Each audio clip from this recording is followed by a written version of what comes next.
तो Himalayan formation के हम 6 फेजेस देखेंगे। तो फेज 1 था जो 100 मिलियन ईयर्स अगो था, 100 मिलियन ईयर्स। फेज 2 स्टार्ट होता है 71 मिलियन ईयर्स अगो।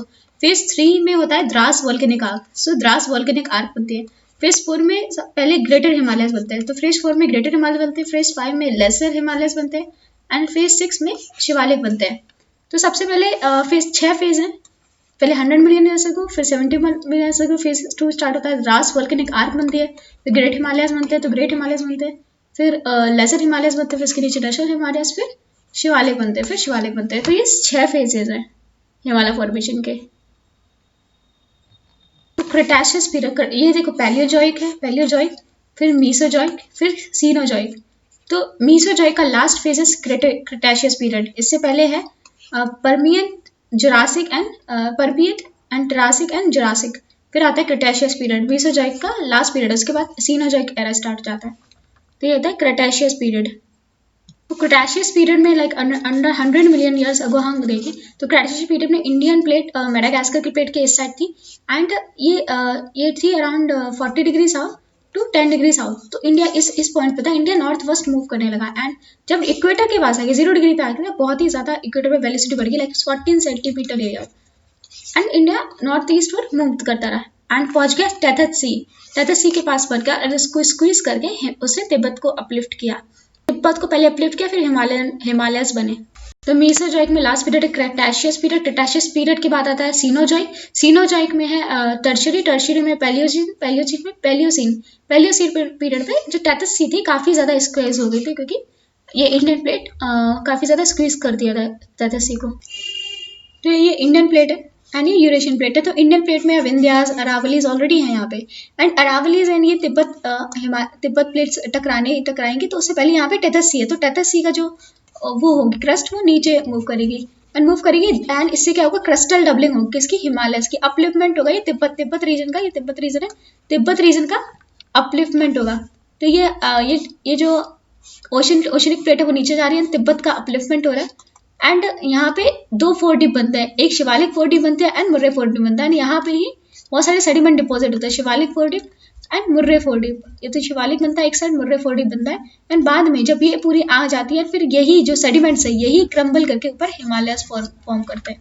तो ये sediments Murree foredeep and Shivalik foredeep. Himalayan formation कब स्टार्ट हुई थी, ये 71 मिलियन ईयर्स अगो स्टार्ट हुए थे, जब गोंडवाना कॉन्टिनेंटल प्लेट, जो इंडियन प्लेट गोंडवाना को पड़ता है उसको बोलते हैं गोंडवाना कॉन्टिनेंट प्लेट, ये नॉर्थ ईस्ट मूव करने लगी एंड इसमें ऑलरेडी अरावलीज थे इस टाइम, जो अभी राजस्थान में अरावलीज है, ऑलरेडी अरावली सीरीज थी यहाँ पे एंड कोलिजन हुआ किसके बीच में, Indian plate and Tibet plate के बीच में कोलिजन हुआ एंड जहाँ पे कोलिजन हुआ उसको बोलते हैं Indus Tsangpo suture zone, Indus Tsangpo suture zone, उसे बोलते हैं Indus Tsangpo suture zone and ये कंप्रेशनल टेक्टोनिक फॉल्ट लाइन है। कंप्रेशनल क्योंकि ऐसा फॉल्ट लग रहा है, ऐसा होता है तो ये होता है, इस साइड लगता है तो इसे बोलते हैं, इसे कंप्रेशन बोलते हैं एंड इसे डाइवर्जन फोर्स बोलते हैं, इसे टेंशन फोर्स बोलते हैं। तो compression and tectonic fault line, tectonic क्यों बोलते हैं, क्योंकि यहाँ पे क्रम्बलिंग हुई है, जहाँ पे वहाँ पे ब्रेकिंग हुई है रॉक्स की, से टेक्टोनिक फॉल्ट लाइन बनी क्योंकि वहाँ पे ब्रेकिंग हुई है, तो एकदम टकराएगा तो यहाँ पे एकदम रप्चर होगी रॉक्स की, जैसे कंप्रेशनल टेक्टोनिक फॉल्ट लाइन है Indus Tsangpo suture zone. And फिर जो प्लेट थी, जो इंडियन प्लेट है उसके आगे जो ओशिनिक प्लेट थी वो नीचे जा रही थी, इससे अपलिफ्टमेंट हो रहा था तिब्बत का अपलिफ्टमेंट हुआ, अराउंड 60 किलोमीटर बढ़ गया, इतना ज़्यादा हाइट बढ़ गई तिब्बत की एंड इधर बना Indo Tsangpo suture zone, Indus Tsangpo suture zone, और यहाँ पे मुर्रे फोर डिप बना, यहाँ पे शिवालिक फोर डिप बना, यहाँ पे शिवालिक फोर डिप एंड यहाँ पे मुर्रे फोर डिप बना। तो ये तिब्बतन प्लेट है। फेज 3 में क्या हो रहा है, तिब्बतन प्लेट है एंड ये अरावलीज है एंड यहाँ पे अरावलीज आके टकराए हैं तिब्बतन प्लेट से। अभी यहाँ पे ये इंडियन प्लेट ऐसी है, तो इस साइड से कोलिजन हुआ है, तो ये अरावलीज टकराए एंड फिर यहाँ पे जो ओशन प्लेट थी, इसके आगे जो ओशन प्लेट थी, तो ये ओशन प्लेट थी, ये यहाँ पे सबडक्ट होने लगी, तो यहाँ पे द्रास वॉल्केनिक आर्क बने हैं। तो यहाँ पे जब हमने देखा तो ओशन प्लेट सबडक्ट होती है किसी कॉन्टिनेंटल प्लेट या ओशनिक सबडक्ट होती है, तो यहाँ पे वॉल्केनिक इरप्शन होता है, तो यहाँ पे वॉल्केनिक इरप्शन हुआ, बहुत सारे द्रास वॉल्केनिक आर्क बनी है। तो ये कहाँ पे बनी है, Murree foredeep and Shivalik foredeep में एंड ईस्टर्न घाट्स में यहाँ पे खोंडोलाइट रॉक सिस्टम हमने देखा था, खोंडोलाइट रॉक सिस्टम है यहाँ पे ईस्टर्न घाट में, आंध्र प्रदेश उड़ीसा वाले एरिया में। एंड सबसे पहले ये अरावलीज टकराए थे ये तिब्बत प्लेटों से, ये फेज 3 में फेज 3 में द्रास वोल्केनिक आर्क बनने लगी फेज 3 में। तो ये कब हुआ था? द्रास वोल्केनिक आर्क ओलिगोसीन में पीरियड में बना था, ओलिगोसीन पीरियड। ओलिगोसीन यहाँ पे हमने देखा पैलियोजोइक, फिर मीजोजोइक, मीजोजोइक में आता है त्रासिक, जुरासिक एंड क्रेटाशियस, ये खत्म हो गया। फिर उसके बाद सीनोजोइक एरा, सीनोजोइक में टर्शरी में नीगोसीन एंड पेलियोसीन, इसमें है Paleocene, Eocene and then Oligocene. तो ये ओलिगोसीन सीनोजोइक एरा का पार्ट है। ओलिगोन सीन पीरियड में द्रास वोल्केनिक इरप्शन बनने लगे वहां पे। जो ये है इंडियन प्लेट, ये तिब्बतन प्लेट, यहाँ पे अरावलीज टकराए हैं यहाँ से, एंड यहाँ पे द्रास वोल्केनिक आर्क बनने लगे। एंड ये इंडियन फिर प्लेट एंटी क्लॉकवाइज डायरेक्शन में मूव करने लगेगी। यहाँ पे टकरा चुके हैं, एंटी क्लॉकवाइज करेगी, and Dras become the pivotal axis, ये पिवटल एक्सिस की तरह काम करेगी, एंड यहाँ पे ऐसे एंटी क्लॉकवाइज मूवमेंट करेंगे। वेस्टर्न पार्ट में प्रेशर एंड कंप्रेशन लगेगा वेस्टर्न पार्ट में। तो वेस्टर्न पार्ट में ऑलरेडी ये वेस्टर्न पार्ट प्रेशर कंप्रेशन लग रहा है, and will lead but toward east, यहाँ पे स्क्वीजिंग होगी। अभी यहाँ पे जो टेथस सी है उसकी स्क्वीजिंग हो जाएगी, क्योंकि पार्ट ऐसे मूव करेगा। तो ये बिल्कुल ये वाला जो एरिया है, ये जो वाला टेथस सी वाला एरिया बिल्कुल स्क्वीज हो जाएगा, एंड इससे क्या होगा? And will begin the rise of Tethyan, and Tethyan sediments squeeze होंगे, एंड इससे ही हिमालयन फॉर्मेशन होगा। तो कुछ ऐसा ही है तिब्बतन प्लेटू, एंड ये इंडिया में अरावलीज ऑलरेडी टकरा चुके हैं, एंड ऐसा है। एंड ये अब यहाँ पे पूछ रहेगा, एंड पूरी जो ये सी है टेथस सी स्क्वीज हो जाएंगे, एंड इससे इसके जो सेडिमेंट्स है फोल्ड होकर हिमालयस बनाएंगे। फिर फेज 4 में वो ग्रेट कंप्रेशन हुआ, एंड ग्रेट कंप्रेशन हुआ तो जो मुर्रे 4 डीप थी, एंड मुर्रे 4 डीप थी, उसमें जो सेडिमेंट्स थे वो सब राइज हुए, एंड उसकी क्रम्बलिंग, क्रस्टिंग एंड फोल्डिंग हुई, एंड ये ग्रेट हिमालयस फॉर्म हुए। एंड इसमें कम से कम 30 से 35 मिलियन ईयर्स लगे, बहुत ज़्यादा टाइम लगा। एंड ओलिगोसीन टू ईओसीन यही होता रहा। तो ओलिगोसीन टू ईओसीन ये हिमालयस बनते रहे, एंड कंफरेंशियल, एंड यहाँ पे कंफरेंशियल थ्रस्ट लाइन, जिस लाइन के अलॉन्ग थ्रस्ट लग रहा था उसे बोलते हैं मेन सेंट्रल थ्रस्ट, एंड जिस लाइन के अलॉन्ग थ्रस्ट लग रहा था उसे बोलते हैं मेन सेंट्रल थ्रस्ट। तो ये हिमालयस कैसे, ये इंडियन प्लेट है, एंड ये प्लेट सबडक्ट करी, एंड ये तिब्बतन प्लेटू है। तो जहाँ पे इंडियन प्लेट एंड जो तिब्बतन प्लेटू ज्वाइन की थी इसे बोलते हैं इंडस सैंक्पो सूचर जोन, इसे बोलते हैं इंडियन सैंक्पो सूचर जोन। एंड फिर यहाँ पे इसके बाद बनते हैं टेथन हिमालयस। तो इसके बाद बनते हैं टेथियन हिमालयस। टेथियन हिमालयस के अलॉन्ग बनते हैं ग्रेट हिमालयस। ग्रेट हिमालयस बनते हैं अलॉन्ग द मेंट्रल थ्रस्ट लाइन। तो जिस लाइन के अलॉन्ग थ्रस्ट लगता है ग्रेट हिमालयस बनने के लिए उसे बोलते हैं मेन थ्रस्ट लाइन। फिर इसके बाद मेन बाउंड्री फॉल्ट के अलॉन्ग थ्रस्ट लगता है, तो ये बनते हैं middle Himalayas. Main boundary fault के अलॉन्ग थ्रस्ट लगता है, इसे बोलते हैं मिडिल हिमालयस। फिर high HFF high frontal fault के अलॉन्ग थ्रस्ट लगता है तो बनते हैं शिवालिक। तो MCT के अलॉन्ग थ्रस्ट लगता है तो बोलते हैं great Himalayas, and MBT and main boundary fault के अलॉन्ग लगता है तो इसे बनते हैं मिडिल हिमालयस। HFF के अलॉन्ग लगता है तो बनता है शिवालिक। तो फर्स्ट फेज में क्या होता है, इंडियन प्लेट मूव करने लगी थी ऊपर, एंड सेकेंड फेज में ये जो हमारा अरावलीज थी वो टेथन सी किसे अरावलीज टकरा गई थी, किसे यहाँ से तिब्बतन प्लेटू से हमारे अरावलीज टकरा गए थे। फिर थर्ड फेज में और इंडियन प्लेट और मूव करी तो द्रास, ये यहाँ पे द्रास वोल्केनिक आर्क बने, ये तिब्बतन प्लेटू इंडियन प्लेट है, यहाँ पे द्रास वोल्केनिक आर्क बने। फोर्थ फेज में और कंप्रेशन हुआ एंड हमारे ग्रेट हिमालयस बन गए, and fifth phase middle Himalayas बन गए, एंड सिक्स फेज में हमारे लोअर हिमालयस, लेसर हिमालयस और शिवालिक्स बन गए। तो सेडिमेंट डिपॉजिट होने लगे थे शिवालिक बॉडी में सेडिमेंट डिपॉजिट होने लगे थे, और फर्दर प्लेट मूवमेंट हुई, इंडियन प्लेट और मूवमेंट होने लगी। इसकी वजह से लेसर हिमालयस राइज किए, तो ऑलरेडी ग्रेट हिमालयस राइज करने लगे थे। मोरे जो शिवालिक बॉडी उसे लेसर हिमालयस राइज किए, एंड मियोसीन पीरियड में, अराउंड मियोसीन पीरियड में, एंड ये जो राइज किए थे MCT along the main central thrust, and ये main boundary fault and main boundary thrust या मेन बाउंड्री फॉल्ट के अलॉन्ग हमारे मिडिल हिमालयस बने हैं इन द मियोसीन पीरियड। तो इंडियन प्लेट सबडक्ट करी है। तो जो मुर्रे फोर डीप थी, हमने देखा था यहाँ पे Shivalik four deep, Murray four deep में कंप्रेशन लगा तो ग्रेट हिमालयस बने, फिर शिवालिक फोर डीप में कंप्रेशन हुआ तो मिडिल हिमालयस बने। अब इसके आगे तो यहाँ पे कौन सी थी,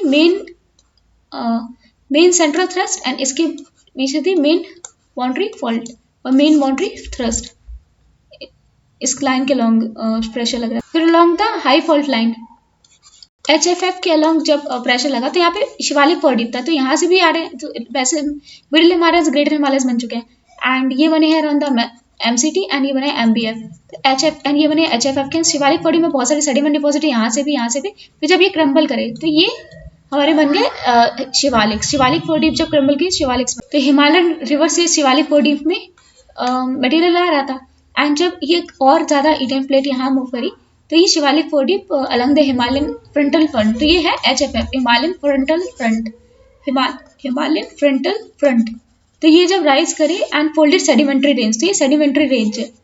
तो अब ये based on the technological geological history, टेक्नोरियोलॉजिकल हिस्ट्री, आप रिलीफ हिमालयन रिलीफ स्ट्रक्चर पढ़ सकते हैं। स्ट्रक्चर की बात करें तो ये तिब्बतन प्लेटो था। तिब्बतन प्लेटो का अपलिफ्ट में अप टू 60 किलोमीटर एंड फिर यहाँ पे तिथन हिमालयस है। तो ये ग्रेटर हिमालयस के ऊपर ही लाई करे, तो उनको अलग से नहीं पड़ते।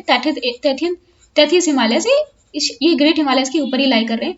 एंड फिर ये लेसर हिमालयस है एंड ये बने थे along the MCT, main central thrust के अलॉन्ग बने थे हमारे ग्रेटर हिमालयस। फिर लेसर हिमालयस है, लेसर हिमालयस बने थे along the main boundary fault. फिर शिवालिक बने थे along the Himalayan frontal front, Himalayan frontal fault, Himalaya frontal fault. फिर इंडो गैंजेटिक बेसिन है, तो ये है प्लेट सब्डक्ट करिए एंड ये है इंडो गैंजेटिक बेसिन। उसके बाद विंध्यास एंड नर्मदा, ये रबर है सतपुरा। तो ये है स्ट्रक्चर, हिमालयन स्ट्रक्चर। सबसे पहले तिब्बतन प्लेटो की बात करें, जो अपलिफ्ट हुआ है ये हिमालयन का पार्ट नहीं है, लेकिन हिमालयन ओरिजिनी की वजह से ही बढ़ा है कि हिमालयन अपलिफ्ट हो रहे थे, तो ये जब प्लेट सब्डक्ट हो रही थी ये अपलिफ्ट हुआ, तो हिमालयन ओरिजिनी की वजह से तिब्बतन प्लेटो बना है। फिर Indus Tsangpo suture zone, Indus Tsangpo suture zone, ये फॉल्ट लाइन है। ये ऐसे ये कंप्रेंशन फॉल्ट लाइन है। कंप्रेंशन क्यों? क्योंकि कंप्रेशन हुआ था दोनों प्लेट के बीच में। एंड फॉल्ट लाइन क्यों? क्योंकि यहाँ पे बहुत पल्वराइजेशन हुआ है, रॉक्स बहुत क्रस्ट हुए हैं, पल्वराइज हुए हैं। मोस्टली किस टाइम हुए थे? पैलियोजोइक टाइम हुए थे। रॉक्स मिलते हैं इस टाइम पैलियोजोइक टाइम के। यानी अराउंड 3200 किलोमीटर का एरिया है ये पूरा Indus Tsangpo suture zone. And lock pulverise है, इसलिए कंप्रेशनल फॉल्ट लाइन है। कंप्रेशन क्योंकि कंप्रेशन फोर्स लगा था, फॉल्ट लाइन क्योंकि यहाँ पे रॉक्स बहुत पल्वराइज हुए हैं, बहुत टूटे फूटे हैं, क्रश हुए हैं। और यहाँ पे इसे इंडस सांगपो क्यों बोलते हैं? क्योंकि यहीं से Indus river and Tsangpo river निकलती है। इस फॉल्ट लाइन के along Indus and Tsangpo river निकलती है। Indus river and Brahmaputra river, Tsangpo river बोलते हैं, वो इसी की तरीके से निकलती है। इसीलिए इसे इंडस सांगपो सूचर जोन बोलते हैं। तो ये तिब्बत प्लेटो, ये तो हिमालयन ओरिजिन की वजह। तो ये फिर तैथियन हिमालयस, फिर ग्रेट हिमालयस। एंड जहाँ पे ये दोनों इंडियन प्लेट और यूरेशियन प्लेट टकराई हैं, इसे बोलते हैं इंडस सांगपो सूचर जोन। क्यों बोलते हैं? क्योंकि यहीं से इंडस रिवर निकलती है, एक साइड से इंडस रिवर निकलती है और एक साइड से निकलती है सांगपो रिवर, तो इसे बोलते हैं इंडस सांगपो सूचर जोन। तो इंडस सांगपो सूचर जोन के बाद ये तिब्बत प्लेटो होगी, इंडस सांगपो सूचर जोन। उसके बाद आता है तैथियन हिमालयस, और ये ग्रेट हिमालयस के ऊपर रेस्ट कर रहे हैं। तो ग्रेट हिमालयस के ऊपर रेस्ट कर रहे हैं, तो जैसे ही ये बने एकदम बहुत ज़्यादा प्रेशर लगने लगा इंडिया के साइड एंड ग्रेट हिमालयस बनने लगे, तो इनके बीच में कोई वैलीज नहीं दिखती है, क्योंकि ग्रेट हिमालयस के ऊपर ही रेस्ट कर रहे हैं तैथियन हिमालयस, तो इनके बीच में कोई वैलीज नहीं दिखती है। हाई कंप्रेशन फोर्स लगा रहता है, ग्रेटर हिमालय बने, कोई वैलीज नहीं मिलती है। यानी किससे बने होता है? सेडिमेंट्री सबमरीन, क्योंकि यहाँ पे फोर डीप था, मुर्रे फोर डीप, उसके सेडिमेंट्स यहाँ पे है। सेडिमेंट सबमरीन है, सबमरीन रॉक्स है, सेडिमेंट्री रॉक है, सेडिमेंट से बना है। एंड मेटामॉर्फिक है, क्योंकि बहुत ज़्यादा प्रेशर लग रहा था, तो कुछ rocks under great heat and pressure change हो गए, तो मेटामॉर्फिक रॉक्स भी मिलते हैं, सेडिमेंट्री मेटामॉर्फिक रॉक भी मिलते हैं। एंड ये अपलिफ्टमेंट हुआ था जो तिथन जियोसिन और मुर्रे फोर डीप का, उसको रिप्रेजेंट करते हैं तैथियन हिमालयस। एंड तैथियस की हाइट है अराउंड, ये है 400 kilometre, and that of great Himalayas की हाइट है अराउंड 600 मीटर, एवरेज हाइट है 600 मीटर। एंड तैथियन हिमालयस की हाइट है 4000 किलोमीटर, एंड ग्रेट हिमालयस की है 6000 मीटर। तो तैथियन हिमालयस की बाद इसकी जो हाइट है 4000 मीटर है, उसके बाद ग्रेट हिमालयस की एवरेज हाइट है 6000 मीटर। तो ये तैथियन हिमालयस बनते हैं पहले यहाँ से तिब्बतन प्लेटो से जो रिवर आ रही थी, वो उन्होंने अपना रास्ता चेंज नहीं किया, एंटीसीडेंट, मतलब ये हिमालयन को काट काट के इंडिया की साइड आई। एंड जो इसका जो स्ट्रक्चर है वो कुछ ऐसा है, यहाँ पे तिब्बत साइड थोड़ा ऐसा है, तो यहाँ से आराम से चढ़ा जा सकता। तभी इंडो चाइना में 1960 में काफ़ी दिक्कत हुई, क्योंकि वो लोग वहाँ से चढ़ के आ सकते थे, हमारे इंडियन ट्रूप्स यहाँ से ईजिली चढ़ नहीं सकते थे। तो ये ऐसा ग्रेट हिमालयस स्टीप स्लोप है इस साइड से, एंड इसी के ऊपर तैथियन हिमालयस रेस्ट कर रहे हैं, इसी के ऊपर ग्रेट हिमालयस के ऊपर। एंड एंटीसीडेंट रिवर्स निकलती है। तो ग्रेट हिमालयस कहाँ से है? ये अगर जम्मू कश्मीर में देखें तो नमचा वर्मा टू नंगा पर्वत, ये नमचा वर्मा टू नंगा पर्वत, ये ग्रेट हिमालय, ये नेपाल में भी आता है। तो नमचा वर्मा यहाँ पे, नमचा वर्मा टू नंगा पर्वत, तो नंगा पर्वत यहाँ पे है, नंगा पर्वत टू नमचावरमा ये 2500 किलोमीटर की एरिया में है। मोस्ट मैजेस्टिक माउंटेन है, बहुत सारी पीक है, हाईएस्ट पीक है यहाँ पे आपको मिलेगी Everest, mount Everest greater Himalayas का पार्ट है। And high relief feature, high relief means ऐसे काफी ऊंचे ऊंचे माउंटेन्स मिलेंगे। डीप गॉर्जेस, बहुत सारे डीप गॉर्जेस है, वर्टिकल स्लोप है, इनके स्लोप जैसे हमने देखा था इस साइड वर्टिकल स्लोप है। एंड सिमेट्रिकल कॉन्वेक्सिटी वाइज बहुत सारे माउंटेन्स मिलेंगे ऐसे बीच से जहाँ पे वैली होगी। And antecedent drainage remark, antecedent drainage pattern है, मतलब रिवर यहाँ से आ रही है जबकि यहाँ से रिवर जानी चाहिए, एंटीसेडेंट ड्रेनेज पैटर्न है। And due to isostatic arrangement deep cutting valleys, peaks and sharp valleys, आपको शार्प वैलीज मिलेंगी, डीप कटिंग वैलीज मिलेंगी। अब स्कार्प्स और फ्री फेस है। फिर जो ग्रेटर हिमालयस हैं ये मेटामॉर्फिक एंड सेडिमेंट्री रॉक से बने, मेटामॉर्फिक एंड सेडिमेंट्री रॉक्स से बने। तो देखो सेडिमेंट्री तो शिवालिक फोड़ी थी उससे क्रम्बलिंग हुई है, तो सेडिमेंट्री रॉक। एंड फिर यहाँ पे बहुत ज़्यादा कंप्रेशन लग रहा था, तो हाई हीट एंड प्रेशर में ये मेटामॉर्फिक रॉक्स भी बन गए। एंड यहाँ पे बात हो लेता है, तो ये ऊपर तो यहाँ पे है अगर हिमालयस देखें तो इस टाइप का कुछ स्ट्रक्चर है ग्रेट हिमालयस का। तो यहाँ पे ऊपर तो यहाँ पे सेडिमेंट्री एंड मेटामॉर्फिक रॉक है, अंदर यहाँ पे मोल्टन मैग्मा है, मतलब तीनों टाइप के रॉक मिल जाएंगे, इग्नियस रॉक मिल जाएंगे, मैग्मा है यहाँ पे। तो यहाँ पे बैथोलिथ है तो ग्रेनाइट मैग्मा, तो यहाँ पे ग्रेनाइटिक मैग्मा मिलेगा अंदर। यहाँ पे काफी ज्यादा हाई कंप्रेशन हुआ था इसलिए असिमेट्रिकल फोल्ड बने। सिमेट्रिकल फोल्ड मतलब ये एंगल बराबर, लेकिन असिमेट्रिकल फोल्ड बना है यहाँ पे, कुछ ऐसा फोल्ड बना है, तो असिमेट्रिकल फोल्ड बना है यहाँ पे, ये एंगल अलग है बिकॉज ऑफ क्योंकि बहुत ज्यादा कंप्रेशन लगा था, फ्रैक्चर रॉक चला था। एंड इंडियन प्लेट पे क्लोज किया था like a door slamming shell. Indian plate थी ये तिब्बतन प्लेट है, यहाँ पे पहले टकराई एंड इंडिया, फिर ये वाला जो ईस्टर्न ये वाला पार्ट है, ईस्टर्न पार्ट, ये ऐसे as a door slamming shell इसने इस पूरे एरिया को खत्म किया। तो जब यहाँ पे हुई तो नॉर्थ ईस्ट पार्ट में जो हिमालय है वो बहुत ज़्यादा फ्रैक्चर्ड है, बहुत ज़्यादा लैंडस्लाइड तभी नॉर्थ ईस्ट पार्ट में बहुत ज़्यादा होती है। फिर हमने देखा तिब्बत, फिर ग्रेट हिमालय, टेथन हिमालय के ऊपर है। फिर ये मेन सेंट्रल थ्रस्ट के अलॉन्ग इस पर प्रेशर लग रहा था। फिर बनते हैं लेशन हिमालय, फिर main boundary fault, Shivalik and Himalayan frontal fault. तो मेन सेंट्रल थ्रस्ट के अलॉन्ग ये लग रहा था। तो मेन सेंट्रल थ्रस्ट क्या है, ये टेक्टोनिक थ्रस्ट है, ये टेक्टोनिक थ्रस्ट लगा है एंड लॉन्गिट्यूडल एक्सिस है जिसके अलॉन्ग हिमालयस लिफ्ट हुए हैं।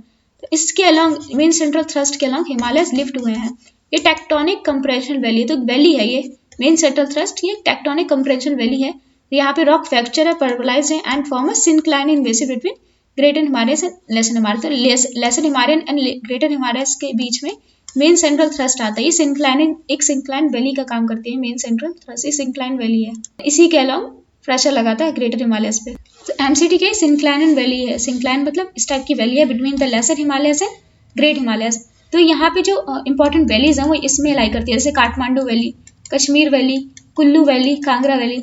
तो सारे के Kathmandu, Kashmir, Kullu and Kangra valley, and इन्हीं के नीचे मेन फॉल्ट लाइन है। ये फॉल्ट लाइन है मतलब इनके नीचे फ्रैक्चरिंग हुई है, तो ये काफ़ी वनरेबल रहते हैं अर्थक्वेक। तो ये फॉल्ट लाइन के अलग अर्थक्वेक बहुत आता है। एंड अगर कुल्लू देखें तो कुल्लू एक ट्रांसवर्स वैली ऐसी है, एंड कांगड़ा एंड मनाली ये लॉन्गिट्यूडनल वैली है। कुल्लू ट्रांसफर वैली है, Kangra and Manali longitudinal valley है। तो ग्रेट हिमालय जहाँ पे उनकी हाइट थी 6000 मीटर, मिडिल हिमालय की एवरेज हाइट सिर्फ होती है 6000 मीटर की, यहाँ पे 3800 मीटर रह जाती है।